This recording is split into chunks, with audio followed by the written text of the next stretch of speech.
ભારતના 60% વિદ્યાર્થીને ઊંચા પગારવાળી નોકરી નહીં પરંતુ સલામત નોકરીમાં રસ છે. ઘણા કર્મચારીઓને નોકરીમાંથી કાઢી મૂકવામાં આવે છે અને તે જોઈને વિદ્યાર્થીઓમાં નોકરીની સલામતી મહત્વની બની ગઈ છે.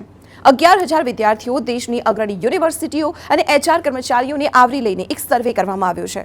આ સર્વેનું નામ છે અનસ્ટોપ 2024 ટેલેન્ટ રિપોર્ટ. સર્વે પરથી જાણવા મળ્યું છે કે 60% વિદ્યાર્થીને સેલેરી ઇન્ક્રીમેન્ટમાં નહીં પરંતુ જોબ સિક્યુરિટીમાં રસ છે.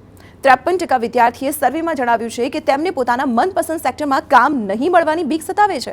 એવું પણ જાણવા મળ્યું છે કે દેશની માત્ર 7% કોલેજમાં જ 100% પ્લેસમેન્ટ થઈ શકે છે. કંપનીઓ કોલેજમાં ભરતી કરવા આવે છે ત્યારે માત્ર સ્કિલને મહત્વ આપે છે. સર્વેમાં જાણવા મળ્યું છે કે આર્ટ્સ, સાયન્સ અને કોમર્સના પુરુષ વિદ્યાર્થીને 6 થી 10 લાખ રૂપિયાની ઓફર મળે છે, જ્યારે મહિલાને માંડ 5 લાખની નોકરીની ઓફર મળે છે. એન્જિનિયરિંગ કોલેજોમાં પણ સરેરાશ આટલા જ પગારની ઓફર મળે છે. મેનેજમેન્ટનો અભ્યાસ પૂરો કર્યો હોય તો 55% પુરુષોને વાર્ષિક 16 લાખ રૂપિયાની ઓફર મળે છે,